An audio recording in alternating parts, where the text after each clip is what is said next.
que digo, es un abogado, pero además su pasión es ser cineasta, es brillante haciendo eso, y hace estos videos que tienen que ver con cada una de las presentaciones que vamos haciendo, y de hecho está trabajando en un documental de lo que fue la campaña anterior y las cosas que estamos haciendo para el 2023. A ver, arranquemos por tu costado economista. Vamos a arrancar con un videito muy corto que quiere mostrarles a ustedes que tiene que ver con los aumentos de la canasta básica desde 2016 y vamos a analizar el porqué. Mirá.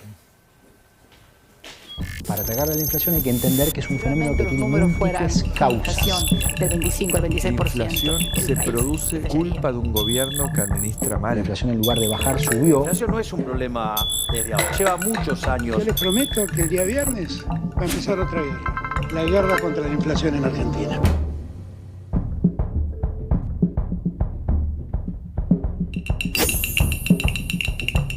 ¿Qué pasa con la inflación? ¿Por qué vemos que la yerba aumentó 949%? A ver, lo primero es que lo que hay que tener en cuenta es que en rigor no es que suben los precios. Lo que está pasando en realidad es que está perdiendo poder adquisitivo el peso. Es decir, vos en Argentina tenés que la cantidad de dinero sube brutalmente, que obviamente lo hace para financiar el déficit fiscal, y por otro lado es que los argentinos repudian el peso. Es decir, los argentinos no quieren tener el peso. Todos aquellos que dicen que les parece una situación disparatada o extrema, digamos, el tema de dolarizar, por ejemplo, yo les propondría que le permitan elegir a la gente, a ver si, digamos, quiere tener esta basura que es el peso o tener dólares. Y la realidad es que el motivo por el cual los políticos no largan la maquinita es porque es una forma de robar a los argentinos. El señoriaje es un robo. Es decir, el financiamiento del déficit fiscal con emisión monetaria es un robo. Este gobierno, ¿sí?, le robó a los argentinos en los últimos 2 años 11 puntos del PBI. Entonces el problema es, vos tenés inflación porque la cantidad de oferta de dinero crece más fuerte que la demanda de dinero. O sea, y crece porque básicamente financiás el déficit fiscal y la realidad es que la demanda de dinero está quebrada. Porque vos fíjate, vos hoy tenés un control de capitales salvaje, vos tenés un montón de restricciones enormes y a pesar de ello tenés 100% de brecha.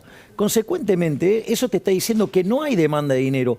Y no solo eso, sino que además el control de capitales lo que implica es que vos estás forzando a la gente que demande dinero.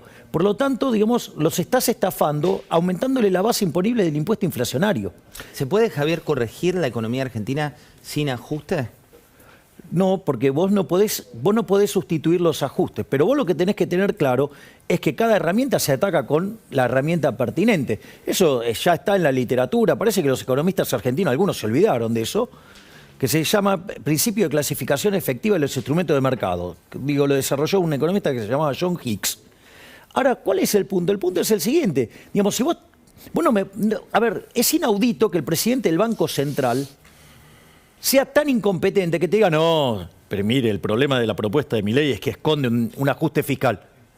Discúlpame, la política monetaria tiene que ver con el nivel de precios, si vos querés. La política fiscal se arregla con política fiscal. Si yo tengo déficit fiscal, o bajás el gasto, subís los impuestos o haces alguna combinación. En mi caso no hay lugar para subir los impuestos porque esta economía se está hundiendo desde el año 2011. Desde el año 2011 el PBI per cápita cayó 14%. ¿Hay riesgo de una hiperinflación? Sí, definitivamente. ¿Cómo no va a haber riesgo de una hiperinflación? Si vos tenés una base monetaria y tenés más de una base monetaria, digamos, en el ELIX, o sea, podrías estar duplicando la cantidad de dinero, ¿sí? Y no solo eso, porque eso es, además es emisión futura. O sea, y no solo eso, José, vos tenés el otro problema, que es la cantidad demandada de dinero, obviamente con los controles, anda en 3 veces o 4 veces la que debería ser en condiciones normales. Por lo tanto, digamos, o sea, tenés un exceso de oferta de dinero furioso que ya, si con solo corregir tendrías un salto muy fuerte de precios, imagínate si además nadie te renovara las LELIQs y tendrías que emitirla. Es decir, vos podrías hacer un desastre. O sea, la inflación reprimida en Argentina está en el orden del 1000%. Ese 1000%, digo, mucha gente te ve y dice, me preocupo por lo que puede venir, qué puede ocurrir. ¿De qué depende que ese espiral inflacionario se convierta o no en una hiperinflación? La clave es qué pasa con la demanda de dinero. si vos algún elemento te gatilla una caída en la demanda de dinero, vos hasta podrías tener en Argentina la hiper sin que haya emisión monetaria. Para que te des una idea.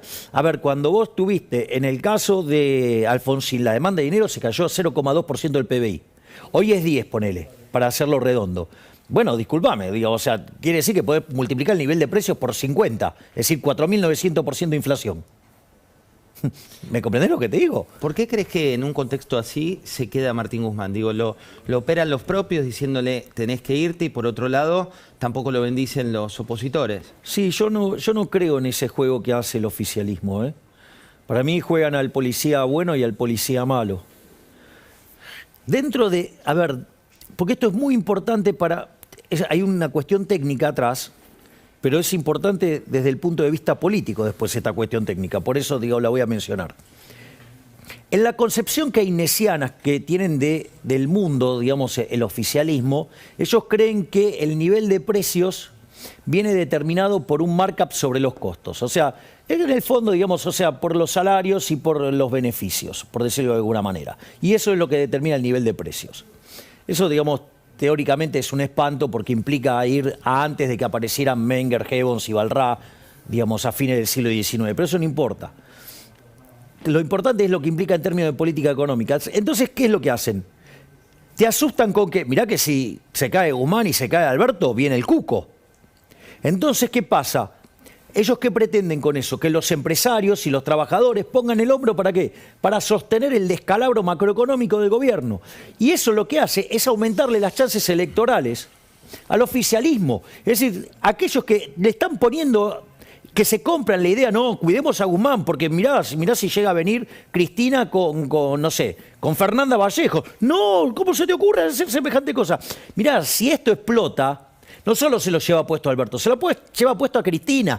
Pero digo, ¿qué se creen? Que digo, Cristina no sabe jugar a esto, Cristina fuma abajo del agua. Entonces, ¿cómo pueden ser tan tontos políticamente de no darse cuenta que te juegan al policía bueno y al policía malo?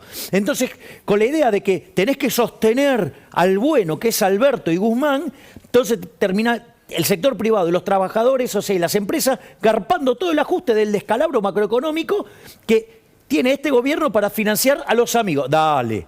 ¿El policía bueno y policía malo tiene un guionista o es la improvisación? Digo, ¿hay alguien quien piensa en una Cristina para vos que es en este caso la policía buena para algunos con el tema del documento? No. El policía bueno es Alberto y el policía malo es Cristina.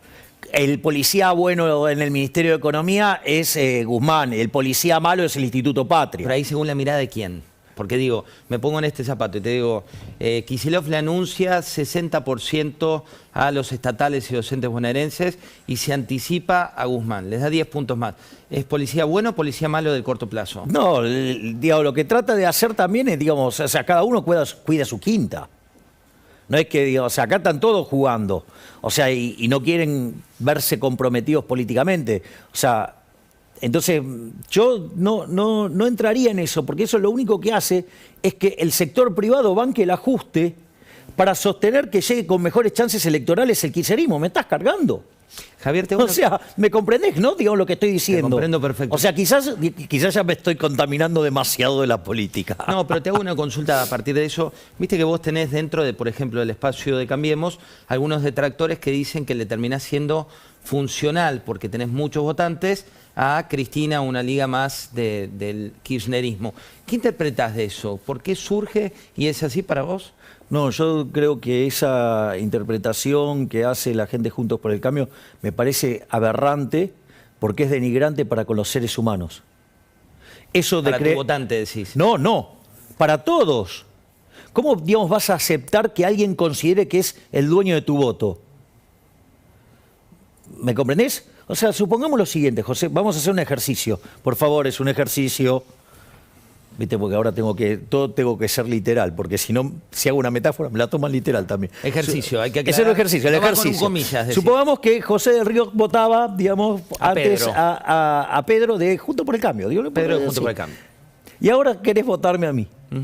O sea, ¿vos aceptarías que alguien diga que yo me estoy robando tu voto? No. Pues, digo, ¿me entendés? O sea, es denigrar al ser humano. Yo no comparto esa visión de la política. O sea, yo lo que sí comparto, ¿sabes qué es? La sana competencia, competir legalmente y presentar ideas y discutir las ideas. Te llevo a eso, Javier, porque vos planteabas recién, decís, viene 2023, ¿no? Entonces vos hace tiempo te venís planteando como un presidenciable. De hecho, hay encuestas que te ubican en tercera o cuarta posición de acuerdo al guarismo que mires y los precandidatos que están dando vuelta. No vi ninguna que me ubicara cuarto. ¿Dónde te ubican? Que ya estaríamos en condiciones de estar peleando seriamente, entrar en un balotaje. Y ahí, ¿en función de qué escenario? Hablemos de escenarios. ¿Un juntos junto? ¿Un frente de todos junto? Podrían ir juntos y aún así, digamos, o sea, porque existen chances ciertas de que, dado donde se concentran mis niveles de popularidad, que es en el norte del país, dado el segmento etario donde se concentra, digamos, donde nosotros tenemos más seguidores, que es en los 2 primeros cuartos de los estratos etarios, o sea, la gente más joven, existen altas chances de que nosotros podamos dejar en tercer lugar al kirchnerismo. Te llevo a ese escenario. Digo, pero vos te das cuenta lo hermoso que es ese escenario, ¿no? Porque por más que, digamos, sea, cambiemos, vaya con una expresión socialdemócrata, con pasión por la regulación, pero frente a Frankenstein, digamos, o sea, está claro que hay una discusión más razonable, por decirlo de alguna manera. ¿Y para vos ese sería el verdadero fin? Para mí sería el final del kirchnerismo, sí, claro. Entonces estamos frente a un evento histórico que podemos sacarlo del kirchnerismo. Después, digo, definiremos en la segunda vuelta. Yo estoy convencido que la segunda vuelta, si yo entro en la segunda vuelta, soy el próximo presidente argentino. Eso lo tengo claro. Te llevo a un escenario como el que vos planteás. Próximo presidente argentino, falta 1 año y medio más o menos para la próxima elección, falta 1 año y medio para el final de mandato de Alberto Fernández. ¿Cuán solo está Milei? Digo, por ejemplo, te digo, ¿tenés ya un candidato en la provincia de Buenos Aires? Nosotros, digo, lo que vamos a hacer es ir a apuntar a lo que son los candidatos nacionales, ¿sí?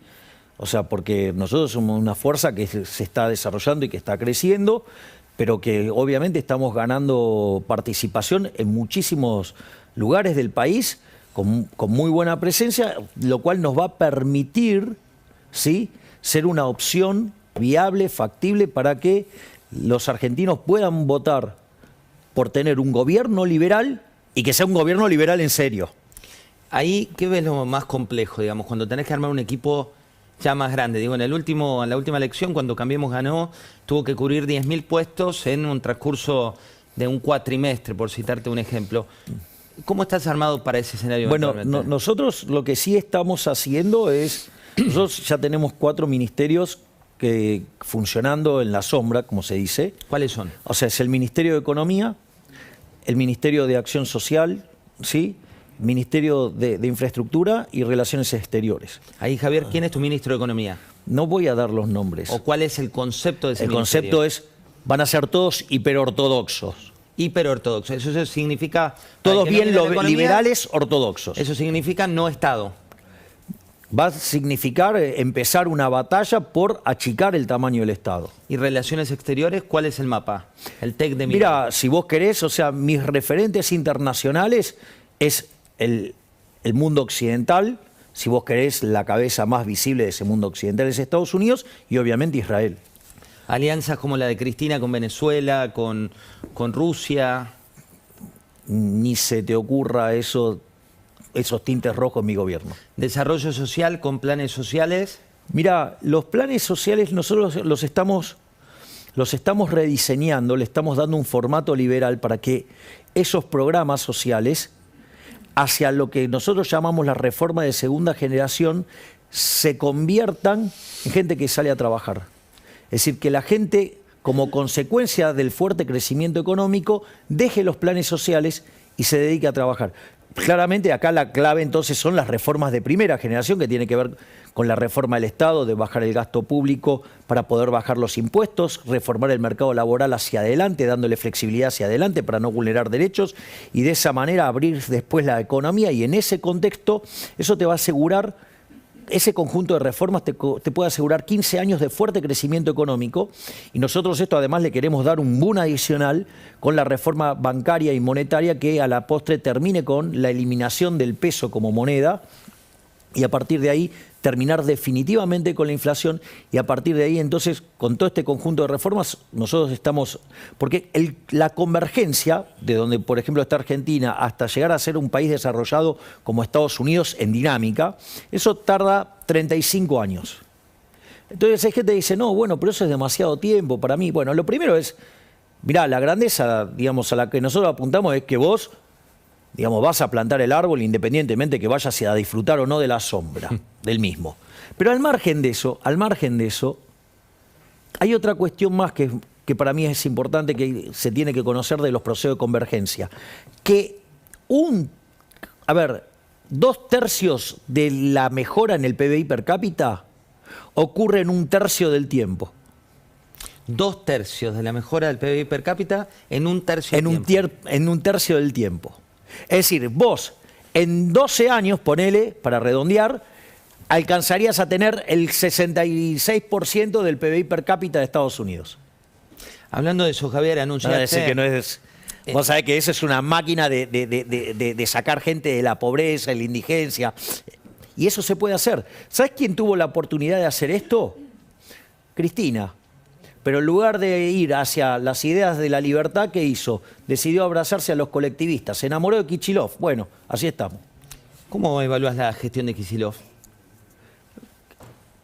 Pero Kicillof es un incompetente, es alguien no apto para ninguna tarea vinculada a la economía. O sea, las cosas... un tipo que dice que la Unión Soviética se cayó porque no tenían el Excel, es un inimputable. ¿Y por qué llega a gobernador de la provincia más importante del país? En términos de cantidad de gente, no se enojen los que nos ven desde todo el país. No, yo creo que llega a gobernador básicamente porque el gobierno de Mauricio Macri no cumplió con las expectativas de cambio que le pedían. Y además, o sea, porque Vidal demostró ser aún peor todavía que Macri, porque digo, o sea, la diferencia que tuvo fue peor. Y no solo eso, sino que además hay algo que a mí me llama poderosamente la atención, porque cuando vienen esas pasos catastróficas, en términos de resultados para lo que fue la diferencia que le sacó Alberto Fernández a Mauricio Macri, mientras que fue a pelearla a todos los lugares Macri con Pichetto, sí, creo que fueron 33 actos, si no me equivoco, Vidal se quedó tranquilita y dejó que avanzara Kicillof sin ningún problema. ¿Vos creés que eso fue un pase de facturas después en la elección? Para mí eso es, digamos, o sea, si vos querés a alguien que haya sido funcionario del kirchnerismo y a entregarnos al kirchnerismo, digo claramente Vidal lo fue ahí. Javier, quiero mostrarte a Máximo Kirchner, ¿lo tenés? ¿Cuál es tu opinión de...? ¿Te agarrás la cabeza? ¿Por qué? No, digamos, porque me parece que no está a la altura, digo, de los lugares que tiene, pero es una apreciación personal. Miremos lo que dice. Es un problema de ellos, igual, donde... Y de todos los argentinos. Mirá lo que dice Máximo Kirchner. Y que nadie lo tome a mal.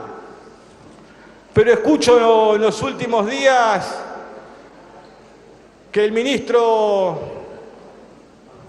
de Economía dice dos cosas. Y dice más, pero voy a afincar en dos que son las que más me interesa aclarar, por lo menos desde nuestra verdad relativa. Y si alguno de este escenario por ahí no lo comparte totalmente, desde mi verdad relativa. Dice que no tiene apoyo político. Y digo yo, tenés el apoyo político del Fondo Monetario y de Cristalina Georgieva. Tenés el apoyo de la central sindical más grande de la Argentina, de los movimientos sociales, del presidente y de Clarín. ¿Cuánto apoyo más querés para que las cosas salgan bien? ¿Del apoyo depende que las cosas salgan bien? No, para que las cosas salgan bien, vos tenés que arrancar haciendo las cosas bien. A ver, hay algo que se llama error tipo 1, cuando vos haces todo bien y te sale mal. Pero en el 95% de las veces te va a salir bien. Ahora, la otra es apostar al error tipo 2, hacer todo mal y creer que te va a salir bien. O sea, la realidad es que el programa de Guzmán es inconsistente desde lo teórico, inconsistente desde lo empírico, inconsistente desde lo conceptual, inconsistente desde lo contable. No puede salir bien. Y si para colmo de males hay gente tirando nafta al fuego, digo, esto es peor todavía. Entonces, porque a mí la sensación que me da, al margen de que jueguen al policía bueno, policía malo, en el medio está la demanda de dinero. Y lo que caracteriza las... O sea, vos podés tener una macro que es un desastre. Y esto ocurrió varias veces. Pero lo que te precipita a la crisis y te genera los desastres es la caída en la demanda de dinero. Explicarle a la gente qué es la caída en la economía cotidiana. Salir a comprar dólares. Y pero eso... No, que no te importa, o sea, no querés tener los pesos de ninguna manera. Bueno, eso digo... Pero para eso no necesitas capacidad de ahorro. Bueno, está bien, digo, pero aún así sobran un montón de pesos en la economía. Vos tendrías que tener el peso por 3, 4 puntos del PBI de demanda de dinero y tenés que oscila entre 10 y 12. Chao, digo, algo, digo, no está, digamos, así no da. O sea, en algún momento eso va a estallar. Eso, mira, en el Rodrigazo el nivel del desequilibrio era la mitad que el de ahora. La mitad. Y cuando se detonó la crisis política, la inflación que venía viajando al 30, pasó al 180 y después al 400%. Entonces la realidad es que vos hoy venís con una inflación que, si tomo el último dato, 12 meses, 58%. Tomo el cuatrimestre, lo anualizo, me da 85. Si tomo el dato punta, anualizo, estoy en 100. Si miro alimentos, vengo viajando al 120. Si corrijo por brecha, estoy en el 350. Dale. Digo, hola, digo, está todo listo. O sea, lo único... Digo, es como que Mendes estés en un galpón lleno de barriles de pólvora y se te ocurre prender una bengala. Bueno... Digo, puede que no explote, pero mirá, no abuses. Hablando de eso, el fin de semana anunciaste que vos cerrarías el Ministerio de la Mujer, fue uno de los títulos que más fluyó, pero me interesa saber sobre todo el tema de narcotráfico, ¿no? Digo, porque viene una época, lo veíamos con la Corte Suprema trasladándose y hablando de la situación que se vive hoy por hoy en Rosario, también lo que pasó en Paraguay como concepto. ¿Qué harías vos con el narcotráfico? Lo primero, digo, para entender, digamos, desde dónde yo opino. A ver, José, si vos te querés drogar, es tu vida. Hacé lo que se te dé la gana. Yo no tengo nada que decir. O sea, si vos te querés suicidar... Hoy me usás de ejemplo. Sí, te tengo de sparring. Pongamos un tercero. Otra vez aclaramos. Porque, sí, esto no es textual, Javier. Está bien. Entonces, de vuelta, hacé lo que quiera, a mí me da lo mismo. ¿Cuál es el problema? El problema es cuando vos me querés pasar la cuenta a mí. Es decir, el problema es que si yo tengo Estado, que es Estado del bienestar y que además se ocupa de la salud, yo me voy a tener que ocupar de pagar tus tratamientos, me voy a tener que ocupar de toda tu recuperación y quizás el daño que genera es tan grande que además te tengo que financiar por el resto de tu vida.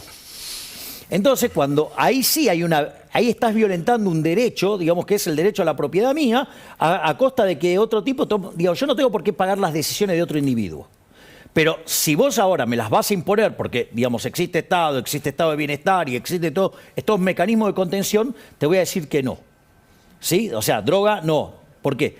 Ahora, lo otro que hay que contemplar cuando vos haces esta cuenta es, bueno, ok, ¿cuánto me ahorro o cuánto voy a gastar, digamos, combatiendo al narcotráfico? Porque eso es una cuenta que tengo que pagar vis a vis a lo que yo me estoy ahorrando para ver si verdaderamente tiene sentido. Lo que pasa es que cuando se hace esa cuenta, que es una cuenta que yo la entiendo y que es válida, lo que no están contemplando técnicamente es la función de utilidad de las madres de los pibes que se drogan. Porque era interesante vos cuando recién hablabas con Luis en el pase, con el tema de los chicos que se quieren ir. Yo digo, como en lo que fue el recorrido de la campaña y en lo que es ahora cuando estoy caminando por las distintas provincias de la Argentina, es muy interesante esto. ¿Por qué? Porque el reclamo es transversal, aunque no lo creas. Y vas a ver, porque así como viene la mamá del segmento más acomodado y que se pone a llorar porque los hijos se le están yendo al exterior, cuando vos vas a los segmentos más postergados, la madre viene y llora porque tiene miedo que se le meta en la droga. Entonces, ahora, digamos, mete eso adentro de la valoración. O sea, digamos, aparte no es cuantificable. Pero ¿te das cuenta? Entonces, está claro que, dado que existe Estado de bienestar y que se ocupa de la salud y de contención, ahí no hay dudas que tenés que combatirlo. La última, Javier, ¿cuándo crees que va a empezar la cuenta regresiva real para la elección, que tenés que empezar a mostrar candidatos, mostrar equipos, mostrar gabinete? Digo, ¿por qué no querés abrirlo ahora? No, porque yo lo que necesito es que los equipos trabajen tranquilos. O sea, yo les bajé lo que sería, si vos querés, el plan maestro, por decirlo de alguna manera. Es decir, los lineamientos generales de las reformas, de las 3 reformas de generaciones, aun cuando, no, digamos, o sea, por cuestiones de tiempo, digamos, son reformas que van a exceder al periodo que estemos nosotros en el poder, si así lo determina la gente. Entonces, en ese contexto, está cada uno trabajando, digamos, en cada uno de esos puntos. Entonces, es como que es un tema, ponele, en lo que es el Ministerio de Economía, hay 13 cabezas trabajando en distintos temas. O sea, 13 cosas distintas. ¿Me entendés? O sea, y así vos en los distintos equipos tenés que están trabajando y que además cada una de esas partes ahora se están haciendo cada uno de sus equipos. Entonces, digo, se está armando un megatanque. Me queda mucho por preguntarle a Javier Milei, pero ya lo tendremos próximamente por aquí. Un placer haberte tenido. Gracias, José, un placer. Nos reencontramos próximamente. Cuando me invites. Vamos a ver a Máximo Kirchner, para ustedes, día domingo. Fíjense lo que dijo el hijo de la presidenta, pero también hoy el hombre del Congreso.